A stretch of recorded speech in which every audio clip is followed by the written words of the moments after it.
We are joined now by one of the most brilliant lawyers in all of the country. That's a good, I'd love to have that introduction at some point in time. He's Alan Dershowitz, a professor at Harvard Law School. His book, Get Trump, The Threat to Civil Liberties, Due Process, and Our Constitutional Rule of Law. It came out in March, and I know that we have talked to you, Professor Dershowitz, a lot about these cases. So I want to start here. The allegations that are out there, I'm sure you've seen them from the House Ways and Means Committee as they pertain to Joe Biden. When I see those allegations and I compare them to the allegations against Donald Trump associated with classified documents, retention, things like that, the House Ways and Means allegations against Trump and in particular, against Hunter Biden are far, far more severe and serious in nature. I'm curious if you would agree and how you would assess the information that has come out from these IRS whistleblowers. Well, there's no question the allegations are far more serious. The question is, are they true? The question is, what evidence supports them? The question is, does the whistleblower have direct evidence or hearsay evidence? The question is, was Hunter Biden actually telling the truth when he said that his father, who was then not in public office, was sitting next to him when he spoke to the Chinese? These are all facts that have to be determined, but the allegations are very serious. In fact, the allegations possibly rise to the level of impeachable offenses, because if, in fact, the former vice president and soon-to-be president of the United States was sitting next to Hunter Biden, and they were collectively trying to extort and accept a bribe from the Chinese, what could be more serious than that? The question is it true? Now, here's the irony. If these allegations are true, they may rise to the level of an impeachable offense. But look what Congresswoman Brobart did yesterday. She introduced impeachment articles against the president that were almost identical to the impeachment articles she voted against when they were directed against Donald Trump. A little bit of hypocrisy there. I mean, you can't have it both ways. Remember, Trump was initially, when I defended him on the floor of the Senate, he was indicted for abuse of power and obstruction of Congress. And I successfully argued that's not in the Constitution. The Constitution says treason, bribery, other high crimes and misdemeanors, abuse of power, obstruction of Congress are not included. And we won. And the Republicans all voted for us. And yesterday they introduced resolutions accusing Biden of abuse of power and obstruction of Congress. Essentially the same thing. Well, Professor Dershowitz, don't worry. We never underestimate Republicans' ability to mess things up here, too. So, to be fair, but I wanted to ask you on this bribery. Much stronger case. Yeah, on this bribery issue. Can you just explain to me? Clay's a lawyer. I'm just a guy who reads stuff.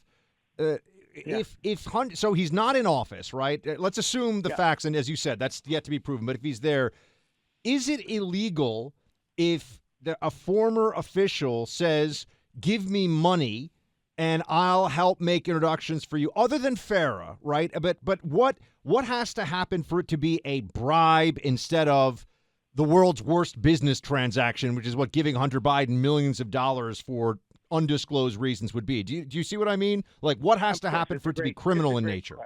It's a great question. And it would be extortion. It would be, look, unless you pay me the money, I will turn my father against you. I will turn all the other people against you. It's a kind of threat to induce payment of money that was not justifiably earned. And there have been successful cases of extortion based on that. Now, you're right. You can't really bribe a private person under the laws of most states, and under federal law, it has to be a government official. But it's a rather unique situation when the person has just left the vice presidency and is obviously considering becoming a candidate for the presidency. So it would take some looking into legally to see whether or not that rises to the level of an impeachable offense. And we don't know the answer to that. We just don't know whether, if a person commits a high crime or misdemeanor, in the interregnum between being vice president and president, whether that constitutes a ground for impeachment. It's never been considered, never been decided before. either by Congress or by any court. So we don't know the answer to that. Alan, how do you think the New York Times would be covering the allegations against Joe Biden and Hunter Biden if it were Donald Trump and Donald Trump Jr. and every other fact allegation was the exact same, except it was a Democrat House and Ways and Means Committee congressman instead of a Republican one? Well, you're absolutely right. The New York Times has lost all of its credibility when it comes to any kind of nonpartisan objectivity. And we see it every day. And we see it not only with regard to Republicans and Democrats, we see it with regard to Israel and the Palestinians. They're one-sided. They report their narrative, and they report it on the front page. They call it news analysis, which helps them escape being accused of putting editorials on the front page. They say it's news analysis. Well, what's news analysis? An editorial. It's putting your perspective on the actual news. And that's what the Times has been doing. I have to tell you, the Wall Street Journal doesn't do that. Yeah. It has a strict separation between the front page and the editorial page. And you can quarrel with the editorials, but the reporting is straight on honest. That's not true of the New York Times. It's not true of CNN. It's not true of MSNBC. And it's not true of many, many, many of the media companies. We're talking to Alan Dershowitz, professor at Harvard, esteemed lawyer. Trump in Miami, South Florida allegations. Lawyers, as you well know, sometimes sit around and say, boy, which side of this argument would I rather be on, presuming that it eventually goes to trial?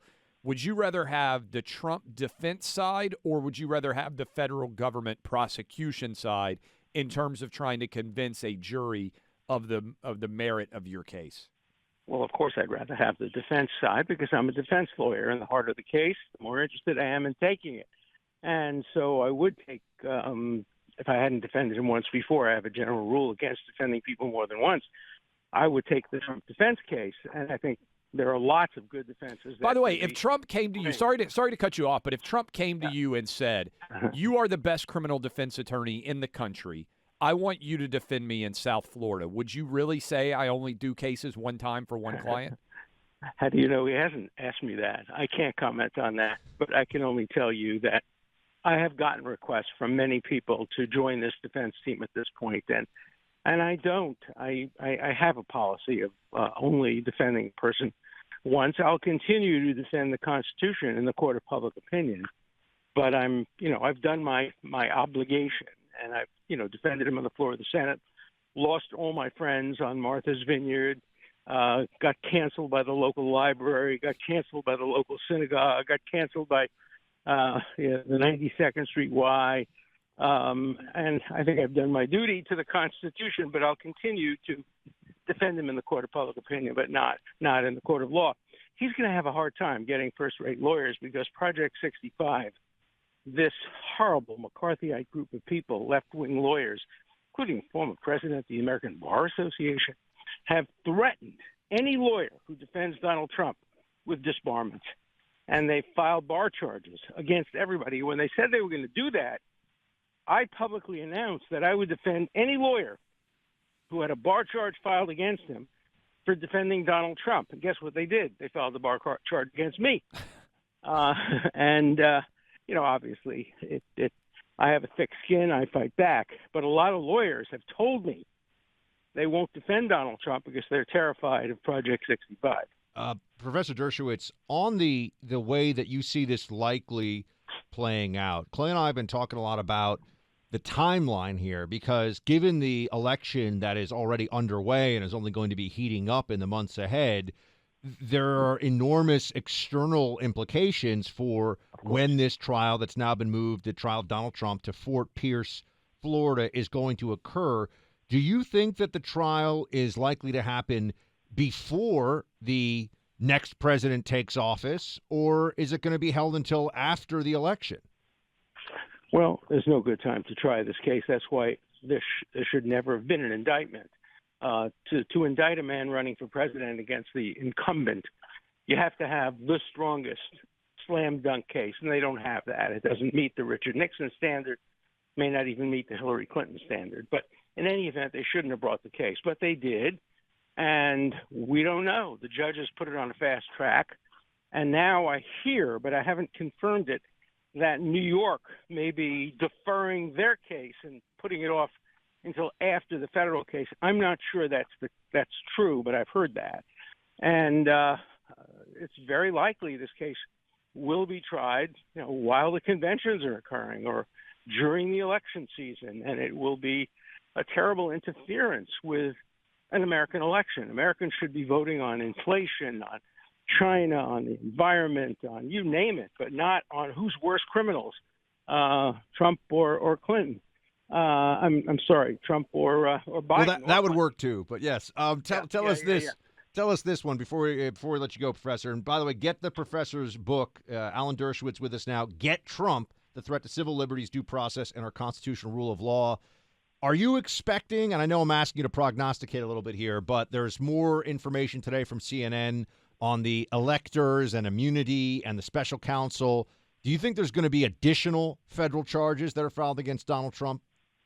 It's certainly possible. I don't think there will be any in Georgia, but there could be in Washington, D.C. There could be in both places, and they're both very favorable jury pool places for the prosecution, unlike Palm Beach County, which is a lot fairer and has a more divided voting pool.